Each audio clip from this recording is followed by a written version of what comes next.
Olá pessoal, estamos dando início aí à nossa primeira aula de economia. No vídeo anterior a gente fez uma proposição do como a gente pretende desenvolver a disciplina, enfim, demos alguns esclarecimentos iniciais. Reforçando, se tiverem dúvidas, por favor, usem o e-mail lá, o e-mail fundamentosdeeconomia.ifsp@gmail.com para colocarem suas dúvidas, eventuais sugestões. E a gente vai trabalhando, como a gente já tinha dito, através de videoaulas. E esta é a nossa primeira videoaula da sequência de aulas aí que temos programados neste blocão de FECA para o bacharelado no terceiro semestre.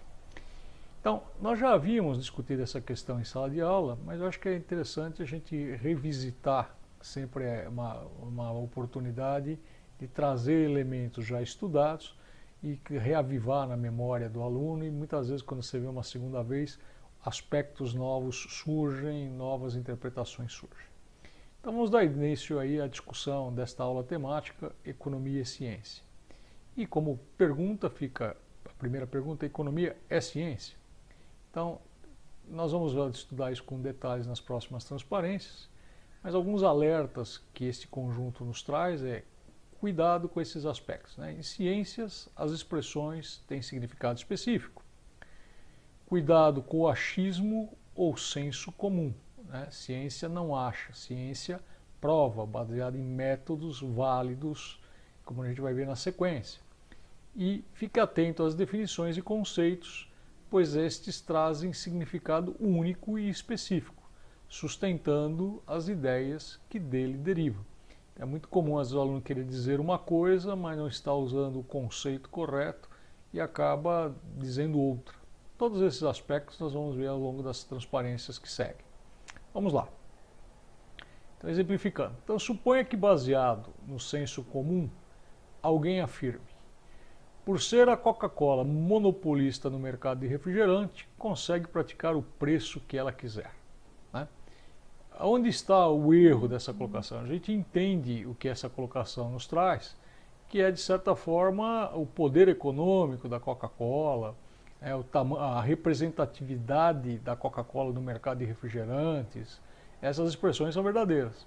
Mas afirmar que ela é monopolista é um equívoco. Por quê? Porque ser monopolista, né, monopólio puro, é aquela situação em que existe um único ofertante. E ao dizer que a Coca-Cola é monopolista, estaria ignorando, por exemplo, a existência da Pepsi, né, que é uma empresa também que tem uma participação significativa no mercado. Existem até vídeos, materiais, trabalhos que falam a guerra das colas, né, uma referência da Pepsi Cola e a Coca-Cola, a sua briga por mercado, enfim, as suas jogadas e ações de marketing e por aí vai, né? Então, a gente entende o que a frase colocada por essa pessoa, né, por ser a Coca-Cola monopolista, ele está fazendo referência ao poder econômico que a Coca-Cola tem, a representatividade, isso ninguém nega. Mas colocar que ela é monopolista é um equívoco, ela não é monopolista. Está aí a Pepsi que não nos deixa mentir. E além do que, abrindo um pouco mais o leque, percebam aí que há uma grande quantidade de outros refrigerantes que também participam do mercado. Então, tudo bem que a gente pode dizer nas colas especificamente, nós temos a Coca-Cola, temos a Pepsi-Cola, mas há outros refrigerantes que também disputam o mercado, né? Então, a colocação como monopolista não se aplica. Então, cuidado, né? As expressões elas têm fundamento técnico, as definições, as expressões, e devem ser usadas com este rigor. Então, é importante prestar atenção para que você coloque frases afirmativas e tenham precisão, qualidade e que não dê aí um sentido interpretativo, um machismo ou uma interpretação de senso comum. Bom, vamos avançar. Então, economia é ciência social aplicada, né? O que isso significa? Então, toda vez que se fala em ciência, ciência tem dúvida, né? O que significa ter dúvida? Ciência tem problema de pesquisa. A ciência tem pergunta, né? E mais, não basta eu ter dúvida, ter pergunta, né? Teria que ser uma pergunta relevante, significativa, representativa.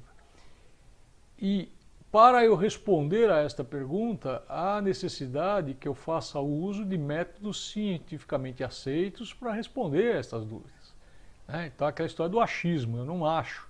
Eu vou, através de métodos cientificamente aceitos, fazer uma verificação criteriosa para confirmar, para responder de maneira ampla, satisfatória, à pergunta colocada. Isso é uma coisa importante, esta lógica presente na ciência.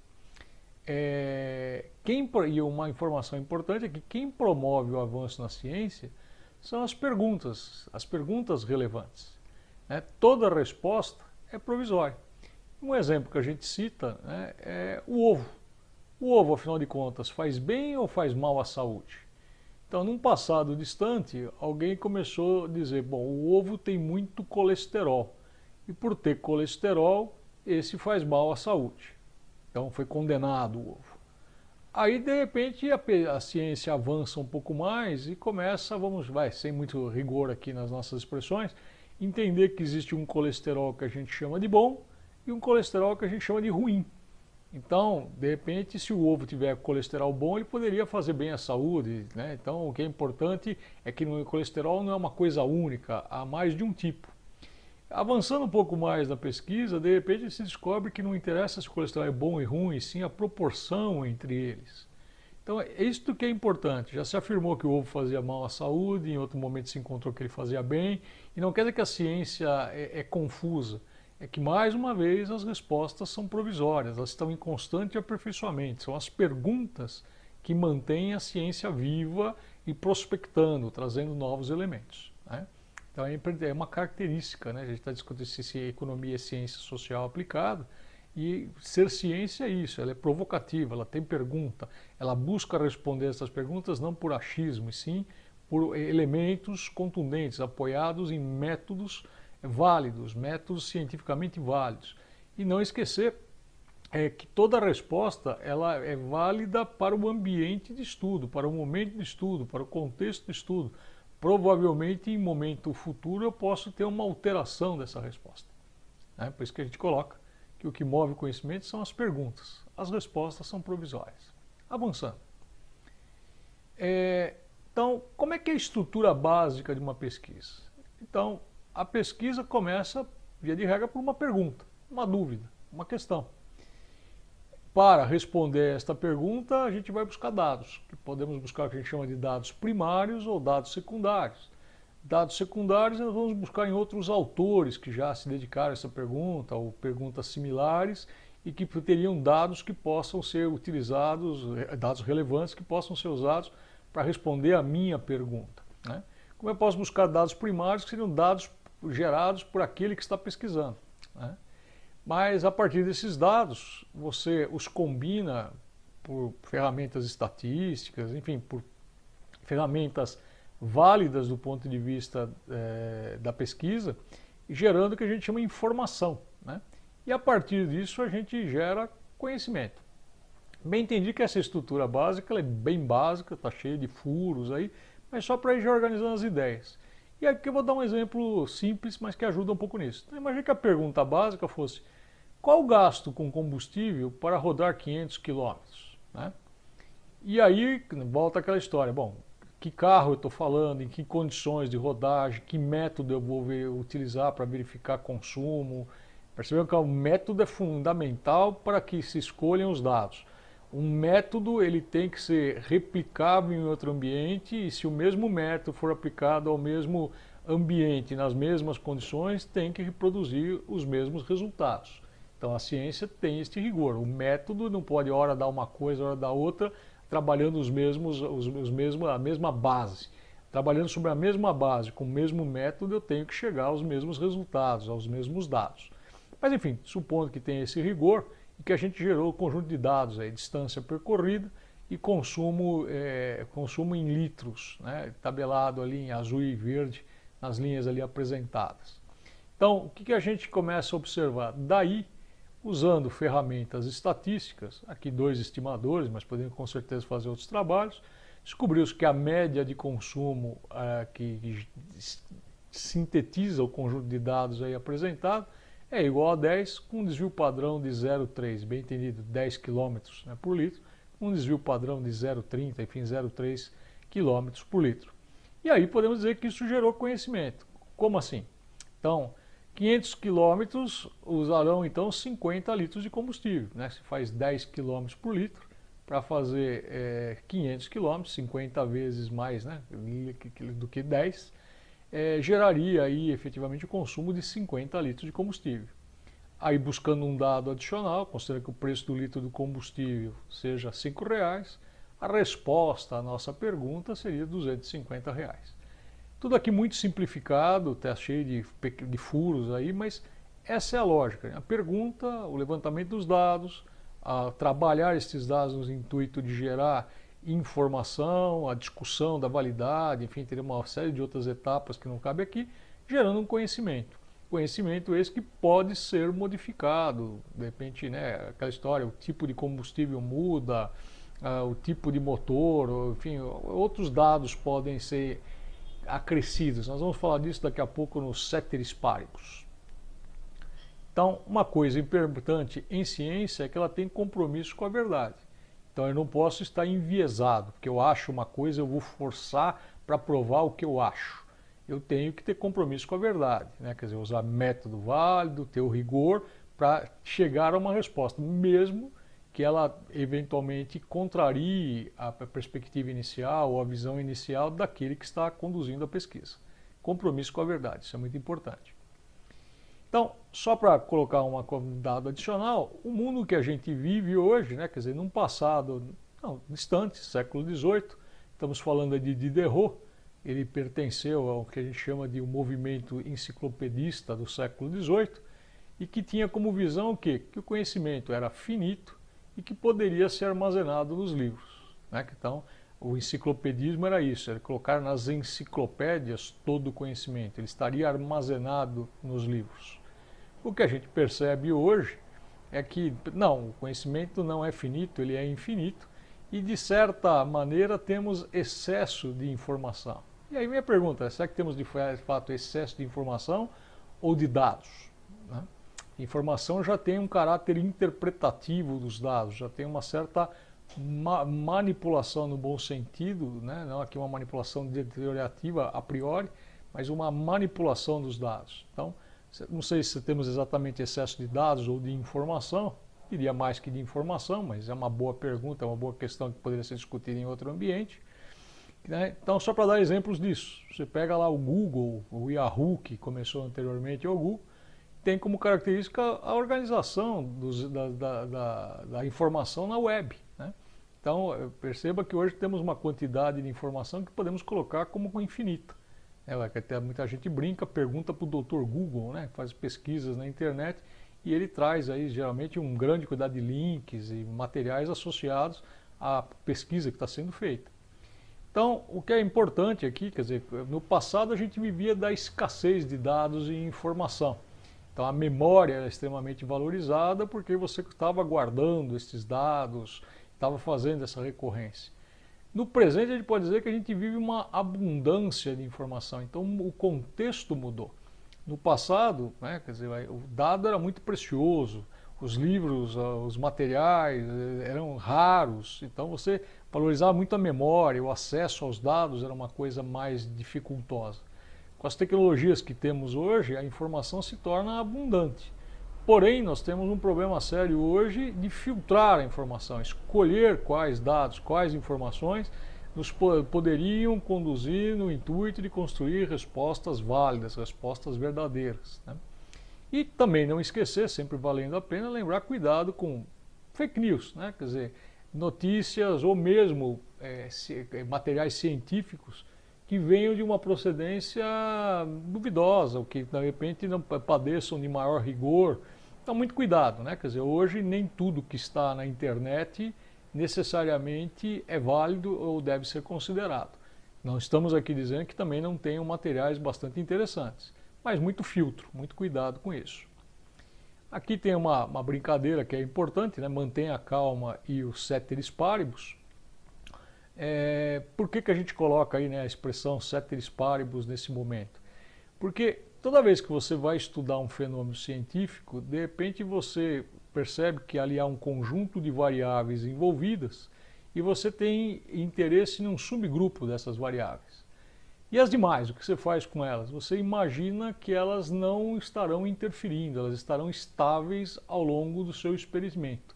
Então, toda vez que se usa essa expressão ceteris paribus, está se dizendo o quê? Que você estudou um subgrupo de variáveis que, de alguma forma, você suspeita que interferem no fenômeno objeto de estudo, e aquelas outras que você também identifica, ou mesmo não identifica, você considera que elas estarão o quê? Estáveis, elas não estarão interferindo no nosso experimento. Vamos voltar à ideia lá da pergunta quantos quilômetros, né, quanto você vai gastar para rodar 500 quilômetros. Então a gente está imaginando que as condições que a gente fez o experimento estão mantidas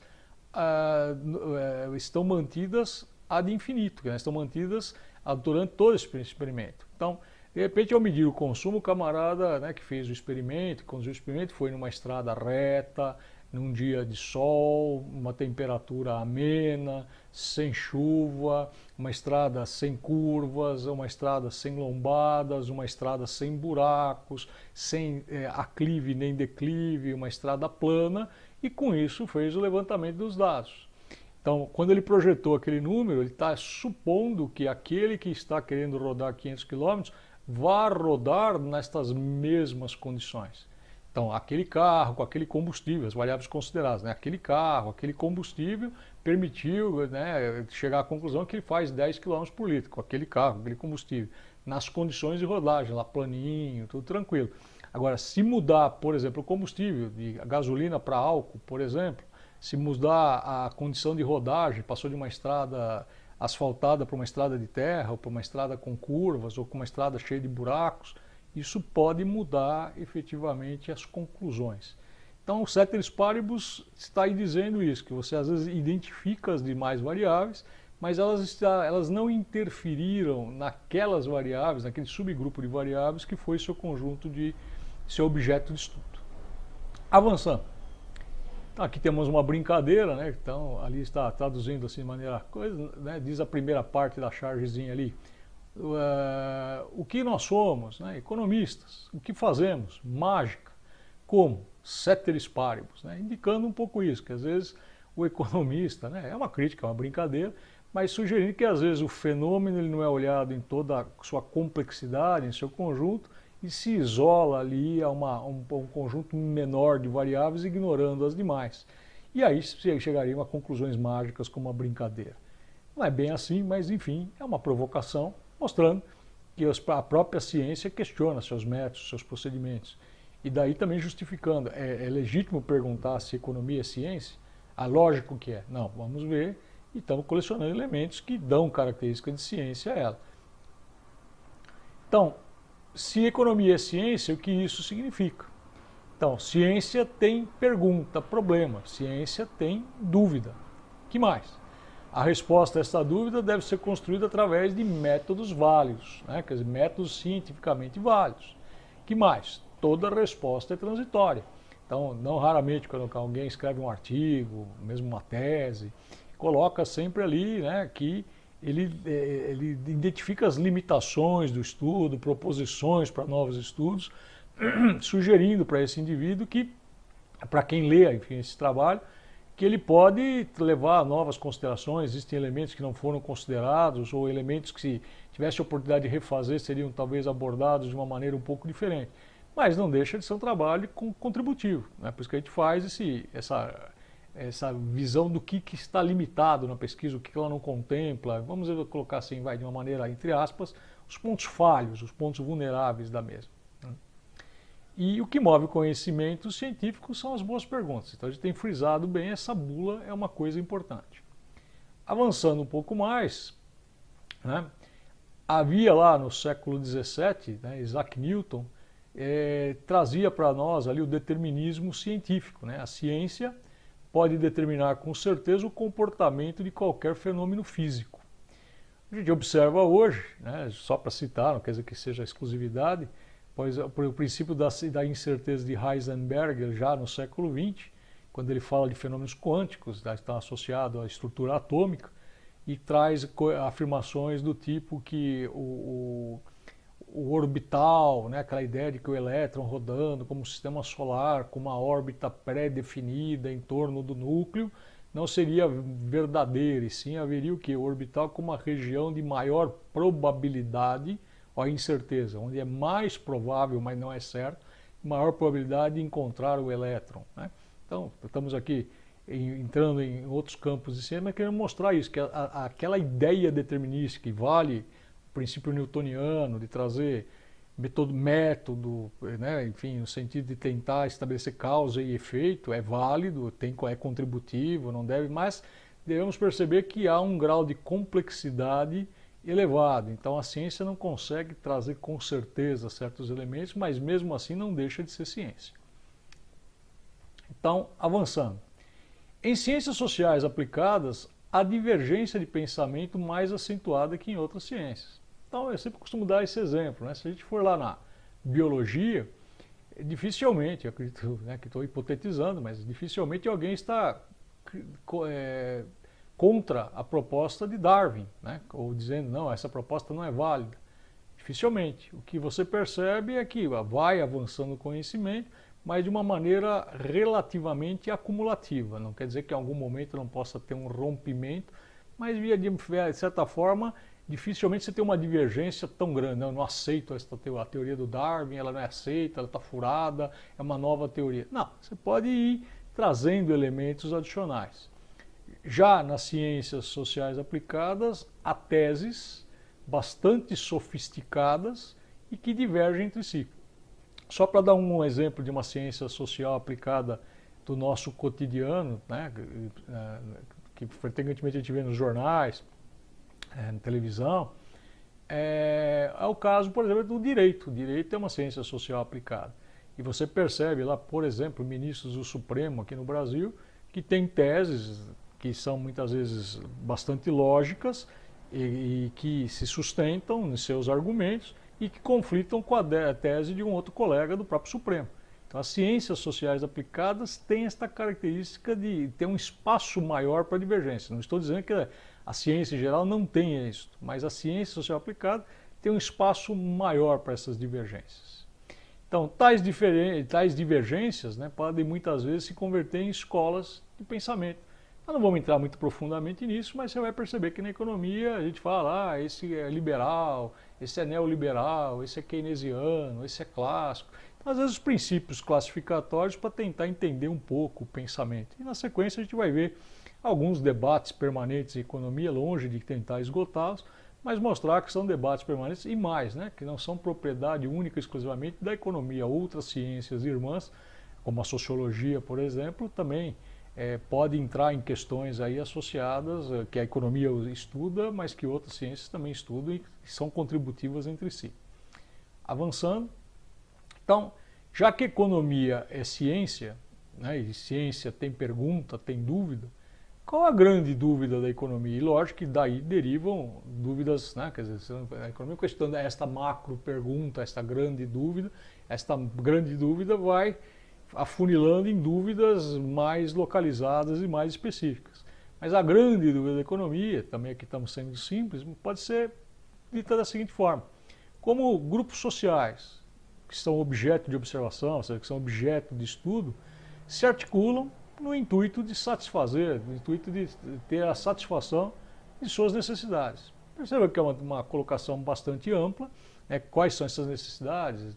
Fica meio implícito aqui necessidades de bens tangíveis, né? Por exemplo, um automóvel, uma casa, bens intangíveis, por exemplo, um serviço odontológico para curar uma cárie, enfim, né? Algum problema bucal, mas de qualquer forma, é como esse grupo objeto de observação se articula, né? se mobiliza no sentido de satisfação de suas necessidades. Essa é a grande questão, né? E a gente vai vendo devagarzinho contribuições, vamos afinando um pouco mais esse sentido. Bom, pessoal, estamos chegando ao final de mais essa videoaula e como a gente sempre tem feito, né, sempre ao final fica uma referência, uma reflexão, que a gente tem chamado aí do para pensar. E a pergunta reflexiva que colocamos, né, é: se economia é ciência, Qual seu objeto de estudo?